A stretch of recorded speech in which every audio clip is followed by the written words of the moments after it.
I have to admit how wrong I was about the Patriot Act and the Iraq War. All those people from Glenn Greenwald to Matt Taibbi to Dave Smith to Kat Timpf, I dismissed their ominous warnings that when what the government could do to Muslims, they could do to you. Yeah. And I never believed that, but I'm wrong, and so I'm eating crow. Well, and it tastes delicious. That was Fox News' Greg Gutfeld admitting he was wrong about the Iraq War, something that mainstream media figures often struggle to do, or if they do it ever or at all. Matt Taibbi even responded to the clip, thanking Gutfeld for his admission, as did Dave Smith, who's one of my people, libertarians. So is Kat Timpf, by the way. And Greg Gutfeld has always had some libertarian sensibilities on a number of issues, on drug issues, actually. He's been very libertarian on those issues and some other things. So, I'm not surprised to hear him say the Iraq War was wrong and the Patriot Act was wrong. Actually, I would have thought he possibly already had held those views. Maybe he did. He's just, announcing them for the first time. But, it gets to something that I wish more conservatives would take seriously, especially now that we're hearing all this kind of anti-intelligence agencies, anti-law enforcement furor in the wake of the Mar-a-Lago raid. I'm seeing defund the FBI, et cetera, from, from Republican political figures and Republican commentators. And I'm like, and actually, I become a little bit cynical because when push comes to shove, the Patriot Act gets reauthorized and voted for by all of these people. Right. This has happened, and this happened with the was it Carter Page? Was that his name? The FISA abuse when Trump was in office, all that stuff, and then they still reauthorize the Patriot Act when it comes up for a vote. So there's a lot of hypocrisy from many GOP officials on this kind of stuff. They'll say that, yes, there's a deep state and law enforcement is out to get Trump and Trump supporting people, but then they fund them. Then they fund this entire apparatus. So it feels like they're just saying that, but they don't really believe it in some cases.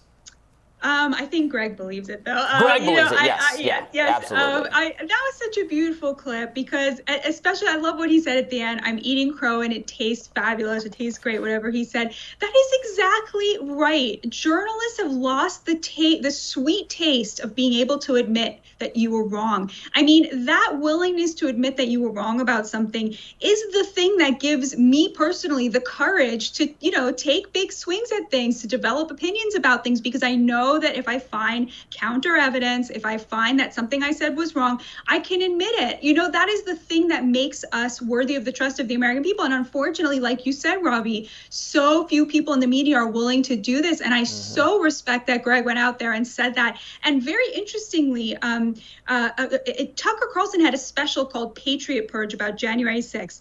Okay, the special very heavily implied that the FBI was very heavily involved in January 6th. Whatever you think about that, the special was full of criticism, implied and explicit, about how we treated Muslims, in the wake of September 11th, about Guantanamo Bay. I mean, what does it say to you that the biggest critics now of, the way that we treated Muslims and, the way that we treated these prisoners of war, the way that we sort of the Patriot Act, throwing away civil liberties, that these people are the biggest influencers on the right? Tucker Carlson, the #1 rated show. The Five, where Greg Gutfeld made those comments, the #1 rated show. They're sort of in competition with each other. Greg Gutfeld's show itself is the #1 rated show on late night television, right? These are the #1 rated shows. And interestingly, they have anti-war, civil liberties oriented, right-wing populists making these very important points that you used to be able to see on The Daily Show. You used to be able to see, right, on these shows that were very critical of things like this.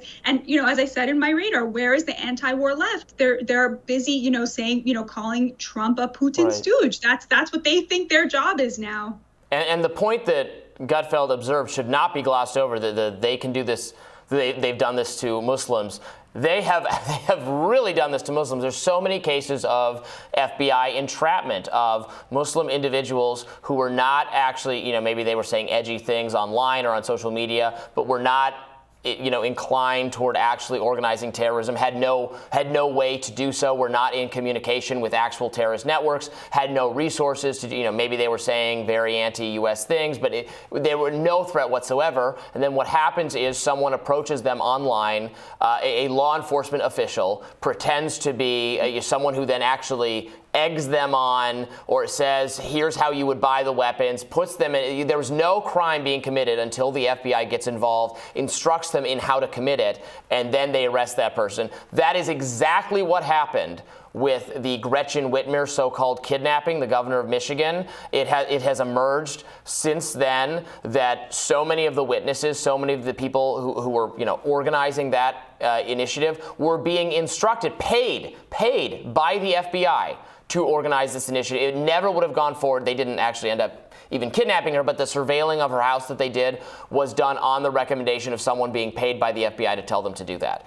So it absolutely happened. So I understood this. I understand why some people wonder or have suspected if something similarly was going on with January 6th. I do think January 6th is different. I was there covering it on the ground. What I saw unfold, what I saw happen, was not actually organized enough to have been, in my view, caused by anyone. It really did look like a spontaneous crowd decision, sort of like when things go wrong at a concert or another public venue where people panic. That's what it looked very spur of the moment to me. The actual crime that was the smashing of the windows, the going in the Capitol.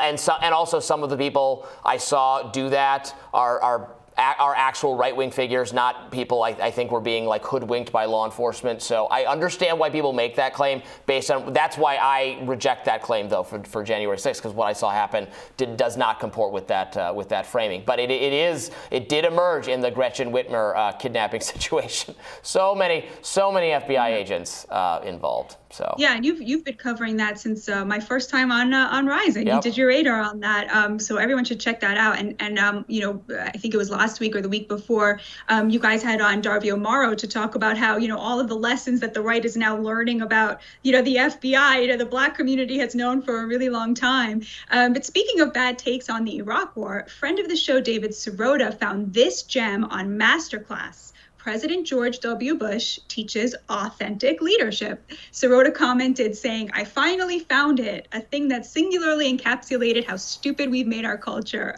What do you make of this, Robbie? I'm not a big Masterclass fan. In fact, I think I respect people less when their Masterclass ad shows up. Now, I switched to YouTube Premium largely to stop getting ads for Masterclass. For whatever the algorithm really thought for some reason I would be interested in signing up for one of those things, and I am not. I do not want one of them, so now I don't see those ads anymore. But, I think if George W. Bush was maybe giving painting lessons, that would be a justifiable masterclass. But, lessons on leadership. I mean, it just goes to show you how much he's become a rehabilitated figure for mainstream liberals, because, he is perceived to not be, and is not, his family is not pro-Trump, is not aligned with Trump. So there can only be two sides. If you're not with Trump, you must be against him, and thus you can be rehabilitated in the mainstream media's eyes. Yeah, it is very interesting. Also now seeing, Liz Cheney in her humiliating defeat talk about, floating a potential presidential run. The idea that somehow there are enough Democrats who would vote for somebody, who's anti-abortion just because she stood up to Trump. Honestly, it's a good question. Although I don't think it's gonna go so very, very well for her. I do want to close out this segment about admitting when you were wrong with a clarification on something I said a couple weeks ago. About the conflagration between Israel and Palestinian Islamic Jihad. I said that there was footage of a rocket falling in the Jabalia refugee camp, and that Israel claimed that footage was of a Palestinian Islamic Jihad rocket that had fallen within Gaza. But it turns out that there were two rockets that fell in Jabalia. One of them was that footage, and the civilian count on that is 7 to 8. I'm still getting clarification on that. But the second rocket fell on Sunday, and there's now reporting from Haaretz that was an Israeli rocket, and that was the one that fell in the cemetery and killed 5 children. And the IDF so far is not contesting the reporting that was an Israeli rocket. And so I just wanted to clarify that there were 2 rockets, and that Israel is not actually, I don't believe, I just checked, but not contesting that it was their rocket that killed those 5 children. We did, for anyone who wants to hear more about that, we did, Brianna and I talked, I believe it was Brianna, talked with Katie Halper, I think, last week about that issue. Batya is by far the most honest person in the entire news media industry. People so disinclined to admit when they get the things wrong or they misread something, but not Batya. I should say, what's something I got wrong? I did, COVID early days. I absolutely did not. I could not comprehend, the scale of death we were about to experience from the disease. I remember thinking, I just couldn't even conceive of it. Like we're all going to be locking down for weeks and months and years because of a disease like that. It's never happened in my lifetime. I can't imagine it, but it's exactly what happened. A lot of my early COVID predictions, very, very, very bad. So when I put on my little pundit's hat, I do know better than everyone else. But we try to give viewers unbiased, fair news, not totally unbiased because we have perspectives, but we try to bring on a variety of perspectives so that you're hearing, the best arguments for each different one from different hosts and guests, et cetera. So.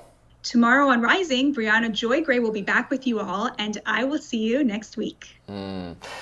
Always love having you here, Batya. Thank you so much. Be sure to like, share, and subscribe so you never miss any of our content. For those of you who like to listen while on the go, we're now available anywhere you listen to podcasts. I've got that almost memorized by now, maybe tomorrow. Okay, thanks everybody for tuning in, and we will see you soon.